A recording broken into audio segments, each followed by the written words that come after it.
नमस्कार मित्रांनो, लग्नानंतर होईलच प्रेम या मालिकेच्या 19 एप्रिलच्या भागामध्ये वसू आता रम्याला समजावून सांगत असते.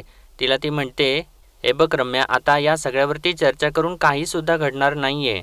मला मान्य आहे, तू खूप प्रयत्न केलेस, काव्याला घोळात सुद्धा घेतलंस, पण आता काव्या कोणाचं काहीसुद्धा ऐकणार नाही. आणि अगं तिने बाळाला ॲक्सेप्ट केलेलं आहे. आणि गुरुजीसुद्धा म्हणाले ना की त्यांना काव्याच्या हातामध्ये बाळ दिसतंय. आणि मग अगं ते खरंच आपल्याला खरं होताना सुद्धा दिसतंय. तर रम्या म्हणते, पण गुरुजींना माझं आणि पार्थचं लग्नसुद्धा होताना दिसतंय ना आई, आणि ते सुद्धा खरं होणार. तर तेव्हा वसू म्हणते, अगं रम्या, हे कसं काय शक्य आहे, मला तर काही कळतच नाही, हे सगळं कसं काय होणार ते. तर तेव्हा रम्या म्हणते, मला कळते ना, पण आणि एकदमच वेड्यासारखं बोलते, मला सांग नवरा आपल्या बायकोची ओळख कशी करून देतो. तर तेव्हा वसू म्हणते, कशी म्हणजे काय, ती माझी बायको असंच करून देतो ना. तर तेव्हा रम्या म्हणते, अगं फक्त तसंच नसतं ना गाई, ओळख अशी सुद्धा करून देता ना, ही माझ्या बाळाची आई आहे. तर वसू विचारते, म्हणजे काय. तर तेव्हा रम्या म्हणते, काव्याने आई पण स्वीकारलेलं आहे, पण आई पण स्वीकारणं आणि बाळाला हाताळणं यामध्ये 9 महिन्यांचं अंतर असतं ना, म्हणजे आपल्याकडे आणखी 9 महिने आहेत. तर वसू आता घाबरतेच आणि म्हणते, अगं बाई, काय शिस्त आहे आता तुझ्या डोक्यात. तर तेव्हा रम्या म्हणते, मला एक गोष्ट सांग, बाळ जन्माला यायच्या आधी वेगवेगळे कॉम्प्लिकेशन्स असतात ना. तू नाही का मला सांगितलं होतंस की माझ्या जन्माच्या वेळी तुझा बीपी खूप लो झाला होता. मग याच्यापेक्षा सुद्धा भीषण भयानक अशी कंडिशन होऊ शकते ना डिलिव्हरीच्या वेळी. म्हणजे कधी कधी बाळाला जन्माला घालून आई असं म्हणून ती थांबते. आणि वसू आता जास्तच घाबरते आणि म्हणते, आई काय, आई काय म्हणायचं आहे तुला. तर तेव्हा रम्या हसते आणि तिला म्हणते, कळेल तुला लवकरच. तर वसू आता डोक्यालाच हात लावते आणि म्हणते, अरे देवा, ही रम्या काव्याच्या बाळाला तर काही करणार नाही ना.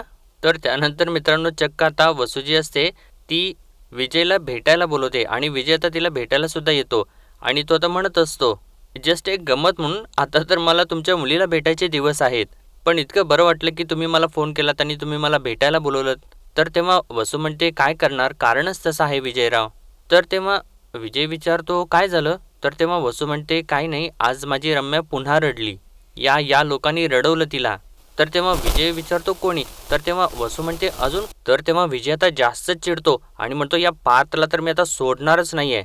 तर तेव्हा वसू म्हणते, यावेळी पार्थने नाही तर काव्याने रडवलेला आहे. नाही, पार्थसुद्धा बोललाच तिला, पण काव्याने रम्यावरती हात उगारला. आणि असं तिने सांगितल्यानंतर आता विजयला तर खूपच मोठा धक्का बसतो. आणि आता वसू जी असते ते जे काही घडलेलं असतं, जे काही झालेलं असतं, ते सगळं काही आता विजयला सांगू लागते. आणि ते सगळं सांगितल्यानंतर विजय तर इतका जाम चिडतो आणि म्हणतो, हात कसा काय लागला माझ्या रम्याला, आता सोडणार नाही मी तिला, असं म्हणून तो लगेचच कारमध्ये बसत असतो. तर तेव्हा वसू त्याला थांबवते आणि म्हणते, विजय ऐका, ऐका माझं विजय, ऐका. हे बघा, प्लीज काही करू नका.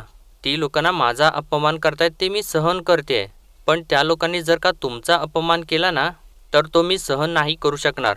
तर तेव्हा विजय म्हणतो, आणि मी ना रम्याचा, या सगळ्यांना मी त्यांची लायकी दाखवल्याशिवाय गप्प नाही बसणार, असं म्हणून तो परत रागारागाने तिथून जात असतो. तर वसू परत त्याला थांबवते आणि विचारते, काय करणार आहात तुम्ही, काय करू शकणार आहात, सांगा ना मला. तर विजय म्हणतो, म्हणजे काय. तर वसू म्हणते, अहो इतके वर्ष झालं मी त्या घरामध्ये राहते, मी काय करू शकले नाही, तर मग तुम्ही काय करू शकणार आहात. हे बघा विजयराव, त्या माणसांना कोणाचीच किंमत नाही, कोणाची पर्वासुद्धा नाही आहे. तुम्हाला माहिती नाही आहे म्हणून मी सांगते, त्या घरावरती माझासुद्धा हक्क आहे. पण असं सुद्धा असून सुद्धा त्या घरामध्ये नोकरापेक्षा बत्तर किंमत मिळते आम्हाला. तर विजय तर विचारतो, त्या घरावरती तुमचा सुद्धा हक्क आहे. तर वसू म्हणते, हो, वाटत नाही ना पण माझ्याकडे बघून. विजयराव, माझी जी गत आहे ना तीच रम्याची आहे. एखाद्या आश्रितासारखं राहतोय आम्ही त्या घरामध्ये. इतकी वर्ष मन मारून मी सगळं काही सहन केलं, पण रम्याचा असा रोज पाण उतारा होत असताना मी नाही बघू शकत. तो पार्थ काय म्हणतो माहितीये का मला. तो म्हणतो, अगं वसवा, त्या आता तरी रम्याची बाजू घेणं बंद कर. रम्याचं लग्न ठरले ना, मग पाठव ना तिला तिच्या घरी, तरच या घरामध्ये सगळं काही नीट होईल. तर तेव्हा विजय आता जाम चिडलेला असतो आणि म्हणतो, नीट करूया ना, सगळ्यांना नीट करूया, त्या पार्थला सुद्धा आणि त्या काव्याला सुद्धा. तिला अजून माहिती नाही आहे, सगळी वादळं घोगावत येत नाहीत, काही वादळं दबक्या पावलांनी येतात आणि सगळं काही उद्ध्वस्त करतात. आणि त्यानंतर मित्रांनो, आता संध्याकाळी पार्थ, काव्या आणि मानिनी शुभंकरोती म्हणत असतात. आणि थोड्या वेळातच आता जीवा आणि नंदिनी सुद्धा त्या तिघांना जॉईन होतात. आणि शुभंकरोती झाल्या झाल्या काव्य लगेचच नंदिनीला मिठी मारते. तर तेव्हा नंदिनी म्हणते, अरे वा, कोणीतरी खूप खुश आहे आज. आणि म्हणते काय झालं का सगळं तुझ्या मनासारखं? तर तेव्हा काव्या म्हणते ताई तू बरोबर बोलत होतीस, बाळ हे प्रश्न नाही आहे, बाळ हेच उत्तर आहे. आणि मिळालीत मला माझी सगळी उत्तरं मिळालीत. तर तेव्हा जेव्हा ते सगळं ऐकतो आणि विचारतो एक एक एक मिनिट हे सगळं काय चाललंय? तर तेव्हा मानिनी म्हणते तुम्हाला काय करायचं रे, ह्या बायका बायकांच्या मधल्या गोष्टी आहेत. तर तेव्हा जेव्हा म्हणतो अरे बडे भैया, म्हणजे तो पार्थसोबत बोलू लागतो, म्हणतो अरे बडे भैया तुला माहिती आहे का त्या दिवशी आपल्या बाबांनी काय केलं ते? तर तेव्हा मानिनी विचारते काय म्हणत होते बाबा? तर तेव्हा जेव्हा म्हणतो अगं पुरुषांच्या गोष्टी आहेत तुला कशाला पाहिजेत, असं म्हटल्यानंतर पार्थ आणि जेव्हा मोठमोठ्याने हसू लागतात. आणि त्यानंतर हे सर्वजण असे छानपैकी बसतात. तर नंदिनी म्हणते चला म्हणजे तुमचं मार्गी लागलेलं आहे तर, आणि आता आमचं सुद्धा मार्गी लागतंय. तर तेव्हा पार्थ म्हणतो तुमच्या मार्गी लागण्याबद्दलच बोलायचं आहे मला. त्या दिवशी तुम्ही घाईघाईत निघून गेलात का? तर तो रेखाताईंचा भाचा वेदांत हरवला म्हणून, आणि आई मला बोलली की तो नंतर सापडला सुद्धा, पण तरीसुद्धा तुम्ही दोघं रोज जोडीने बाहेर जाताय, कुठं जाताय? तर असं त्यानं विचारल्यानंतर आता नंदिनीला तो क्षण आठवतो ज्यावेळेस हे दोघं सुद्धा अविनाशला भेटायला गेलेले असतात. आणि नंदिनी सगळं त्याला प्रश्न विचारत असते. म्हणजे हे जसं मुंबईचं रेकॉर्ड आहे तसंच गेल्या 1-2 वर्षामधलं महाराष्ट्रामधलं पाळणा घरामधलं रेकॉर्ड जर आम्हाला बघायला मिळालं तर खूप बरं होईल. आणि त्या विचारात ते हरवून गेलेले असते. तर तेव्हा काव्य तिला त्या विचारातून बाहेर काढते आणि म्हणते काय गं ताई, ऑल ओके ना? तर तेव्हा नंदिनी आता सांगू लागते, म्हणते म्हणजे वेदांत तर सापडला, पण अजूनही काही मुलं आहेत जी पाळणाघरामधून किडनॅप होत आहेत आणि आम्ही ना त्यांचाच शोध घेतोय. तर तेव्हा आता पार्थ म्हणतो जीवा नंदिनी याच्यामध्ये पोटेन्शियल डेंजर आहे बरं का? तर पार्थने असं म्हटल्यानंतर मानिनी म्हणते बघ बाबा पार्थ, तूच सांग आता यांना, मी तर सांगून सांगून दमले यांना, आणि हे काय यांचं काम आहे का? तर तेव्हा पार्थ म्हणतो आई तसं नाही, चांगलं काम कोणा एकाचं नसतं, मी डेंजर आहे म्हणतोय म्हणजे आपण त्यांना सपोर्ट केला पाहिजे. तर तेव्हा काव्या म्हणते हो आई, बाहेर ऑलरेडी ते संकटांशी सामना करतायत आणि घरी आल्यानंतर घरच्यांची सामना करायचा का त्यांनी? उलट आपण सुद्धा त्यांना सपोर्ट केलाच पाहिजे. तर तेव्हा पार्थ म्हणतो मी आहे तुमच्या दोघांच्या सोबत. तर तेव्हा काव्यासुद्धा म्हणते आणि मी सुद्धा तुमच्या दोघांच्या सोबत आहे, आणि मी उलट अभिमानाने सांगेन की फक्त हे कलेक्टर नाही तर तिच्या घरच्यांना सुद्धा समाजाचं भान आहे, काळजी आहे. तर तेव्हा मानिनी म्हणते बाई सगळे देशभक्त माझ्याच घरात जन्माला आलेत. नाही नाही करा, छान काम करताय, अभिमान आहे मला तुमचा, पण एक गोष्ट मात्र लक्षात ठेवा, शेवटी आपण सामान्य माणसं आहोत बरं का? तर तेव्हा जेव्हा म्हणतो अगं आई सामान्य माणसंच क्रांती घडवतात. तर मानिनी म्हणते हो पण सामान्य माणसांना भूकही लागते ना, चला आता जेवायला. तर तेव्हा पार्थ आता लगेच म्हणतो हां सामान्य माणसाला जर अन्नात मटण मिळालं तर? तर तेव्हा जेव्हा म्हणतो तर ना क्रांती घडवायला बळ येईल. आणि असं हे बोलत असताना आता सगळेजण हसत असतात. आणि इतक्यातच मित्रांनो आता वसू आणि रम्या तिथे येतात, आणि त्या दोघे आल्यानंतर हे सगळे एकदमच शांत होतात. तर त्या दोघे आल्यानंतर काव्या एकदमच म्हणते आलात, आणि नंदिनीला म्हणते आज कोणाला तरी चांगलीच भूक लागली असणार आहे ताई, आणि म्हणते माझ्या हातचा मार खाऊन झालाय, आता पोटभर जेवून सुद्धा घ्या. तर तेव्हा नंदिनी विचारते म्हणजे कोणी मार खाल्ला तुझ्या हातचा? तर तेव्हा काव्य म्हणते गेस कर ना ताई. तर पार्थ म्हणतो मी हिंट देऊ का? तर हे सगळं असं ऐकत असताना रम्या एकदम जास्त चिडलेली असते, आणि ती एकदमच वसूला म्हणते आई मी बाहेर जेवायला चालली आहे, असं सांगून ती तिथून निघूनच जाते. तर वसू आता तिला थांबवायचा प्रयत्न करत असते पण ती निघून जाते, आणि ती निघून गेल्यानंतर आता वसू रागाला येते आणि या सगळ्यांना म्हणते फार चेव चढलाय ना तुम्हा सगळ्यांना? आणि काव्याला म्हणते का बोललीस माझ्या रम्याला? तर तेव्हा आता पार्थ उठून उभा राहतो आणि म्हणतो इतक्या दिवस रम्या बोलत होती ना, आणि म्हणतो वसू आत्या रम्याची बाजू घेणं बंद कर. आणि जीवा आणि नंदिनीला म्हणतो जीवा नंदिनी तुम्ही फ्रेश होऊन या, आणि मानिनीला म्हणतो आई तू जेवायला वाढ. आणि काव्याला म्हणतो काव्या चला तुम्हाला औषध देतो जेवणाच्या अगोदरचं, चला असं म्हणतो. आता सगळ्यांना तिथून उठवतो आणि सगळेजण आता त्यानं सांगितल्याप्रमाणे उठतात. आणि त्यानंतर आता जेवण झाल्यानंतर नंदिनी आता लगेचच बोर्डवरती काहीतरी लिहू लागते, आणि तिने सुरुवातीला मास्टर असं लिहिलेलं असतं, आणि इतक्यातच जीवा तिथं येतो आणि म्हणतो काय मॅडम? तर तेव्हा नंदिनी म्हणते काय नाही, तुमच्या पोलीस मित्राकडून PDF येण्याची वाट बघते. आणि असं नंदिनी बोलत असते इतक्यातच आता जीवाच्या मोबाईलवरती अविनाशने PDF पाठवलेली असते, आणि त्याचा टोन वाजतो. तर तेव्हा जेव्हा म्हणतो अगं काय इच्छाशक्ती आहे तुझी, PDF आली सुद्धा. आणि तेव्हा जेव्हा म्हणतो थांब थांब आपण लॅपटॉप ओपन करूयात, आणि लॅपटॉप लगेचच ओपन करतो. आणि ते बघितल्यानंतर तो म्हणतो अरे बापरे बघितलंस का किती भयंकर आहे हे, आय कांट बिलीव्ह धिस. 2025 मध्ये उन्हाळ्याच्या सुट्टीमध्ये नाशिकहून 5 मुलं किडनॅप झालीत. तर तेव्हा नंदिनी आता ते वाचते आणि म्हणते, आणि कसे झाले ते वाचलत का? स्प्रेमुळे झालेली आहेत. तर तेव्हा जेव्हा म्हणतो, हो, आणि साताऱ्यातही सेम आहे. 2024मध्ये साताऱ्यातून सुद्धा 5 मुलं किडनॅप झाली होती आणि मोफत कंदी पेढे वाटप केले होते आणि त्यांच्या आयांना बेशुद्ध करून मुलांना किडनॅप केलं होतं आणि नंतर ती मुलं सापडली सुद्धा नाही आहेत. आणि तेव्हा त्या नंदिनीला अविनाशचे शब्द आठवू लागतात. त्यानं सांगितलेलं असतं आणि या सगळ्या मुलांचा शोध सुरू आहे. ही सगळी मुलं एक आठवड्याच्या गॅपने किडनॅप झालेली आहेत. तर तेव्हा आता ते आठवल्यानंतर नंदिनी जीवाला म्हणते, जीवा, या 2 किडनॅपिंगमध्ये किती दिवसांचा गॅप होता ते बघा ना. तर तेव्हा जेव्हा म्हणतो 1च मिनिट असं म्हणतो, चेक करू लागतो आणि सांगतो 1 आठवड्यांचा गॅप होता. तर आता नंदिनी म्हणते, जेव्हा मला असं वाटते की हे सगळे किडनॅपिंग्स ना मास्टरनेच केलेल्या आहेत आणि तो बरोबर उन्हाळ्याच्या सुट्टीतच मुलांना किडनॅप करतो. तर जेव्हा विचारतो, पण मग उन्हाळ्याच्या सुट्टीमध्येच का? तर तेव्हा नंदिनी म्हणते, कारण उन्हाळ्याच्या सुट्टीत फक्त मुलांनाच सुट्ट्या असतात, त्यांच्या आईबाबांना नाही. त्यामुळे जे कोणी आईबाबा वर्किंग असेल ते मुलांना आपल्या मुलांना फक्त पाळणाघरातच ठेवत असतील आणि फक्त याच गोष्टींचा गैरफायदा ना हा मास्टर घेत असणार. आणि तुम्हाला कळते का जीवा, या माणसाने ना गेल्या 2 वर्षात 10 मुलांचं किडनॅपिंग केलेलं आहे. तर तेव्हा जीवा म्हणतो, हो, आणि तो तिथेच थांबलेला नाही आहे. 2026मध्ये ऑलरेडी 4 मुलांचं किडनॅपिंग झालेलं आहे.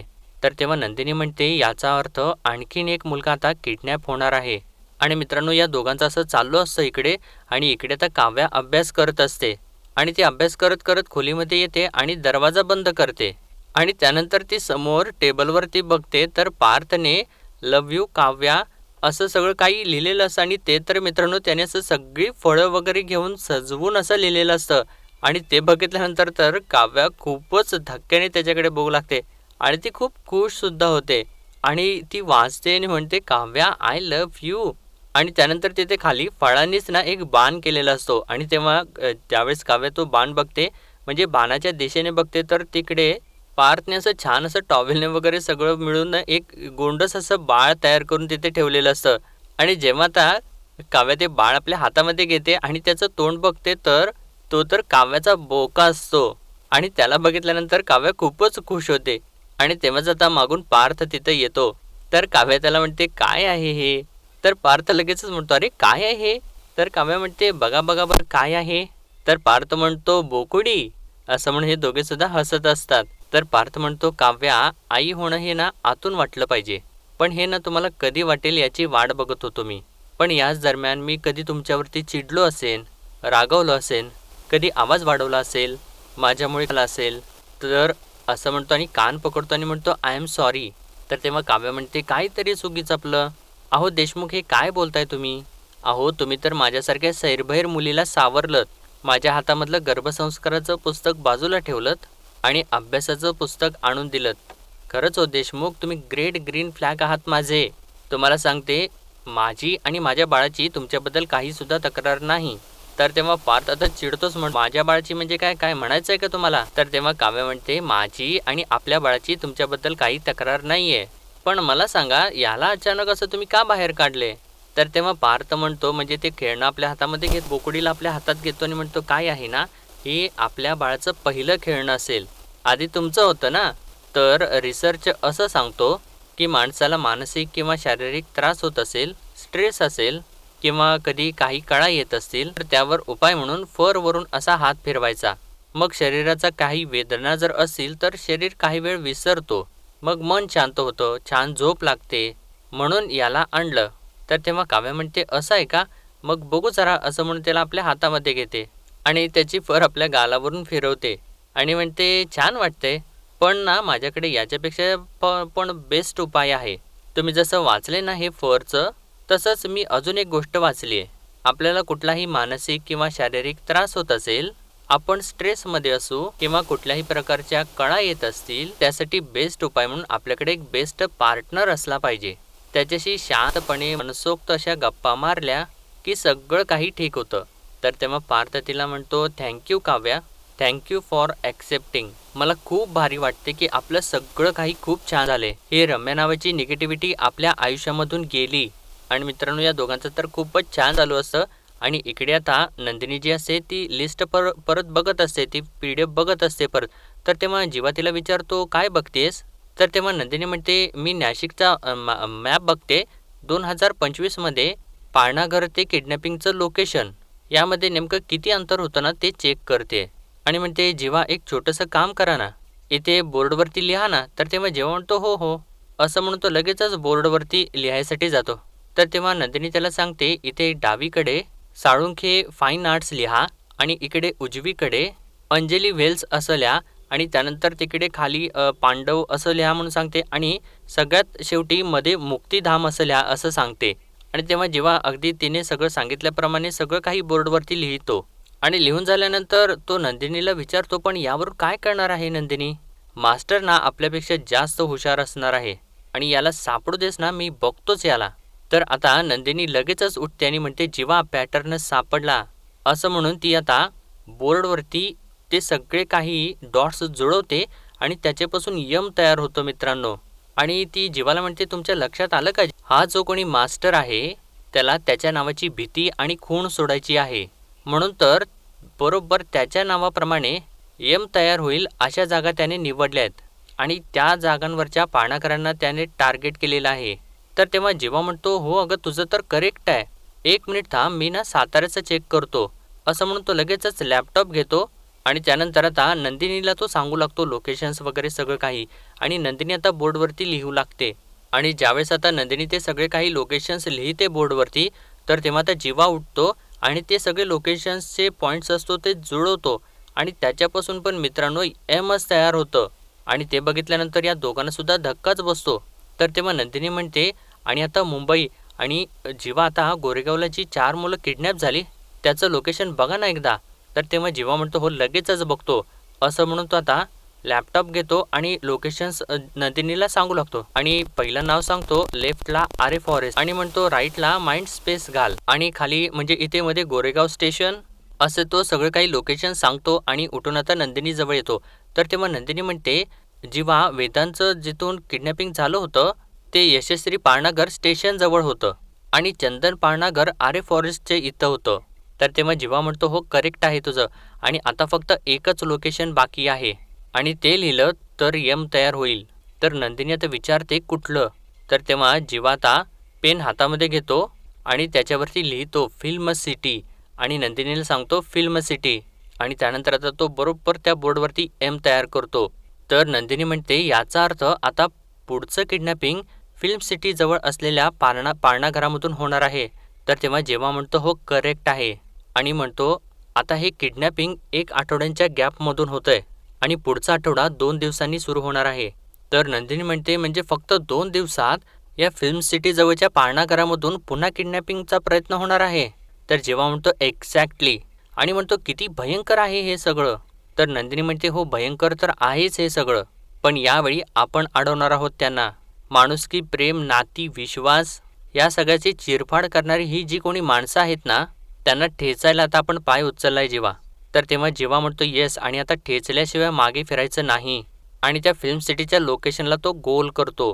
तर इकडे तर मित्रांनो आता रम्या जी असते ती पार्थचे सगळे म्हणजे ग्रीटिंग्स वगैरे घेऊन आपल्यासमोर ठेवलेलं असतं तिने आणि त्या ग्रीटिंग्सवरती हात फिरवत ती रडत असते आणि त्यानंतर तिच्या हातामध्ये ते मंगळसूत्र सुद्धा असतं आणि ते सगळं काही बघत असताना ती खूप रडत असते आणि ती एकदमच वेड्यासारखं आता पार्थलाच फोन लावते आणि पार्थसुद्धा म्हणजे त्याचा मोबाईल वाजला म्हटल्यानंतर एकदम गडबडीतच काव्या झोपलेली असते आणि ती उठल तिची झोप डिस्टर्ब होईल म्हणून तो लगेचच आता फोन कोण आहे बघत नाही आणि उचलतो आणि कोण आहे असं विचारतो. तर तेव्हा रम्या तर इकडे रडत रडत म्हणते तू माझा नंबर डिलीटसुद्धा केलास पार्थ.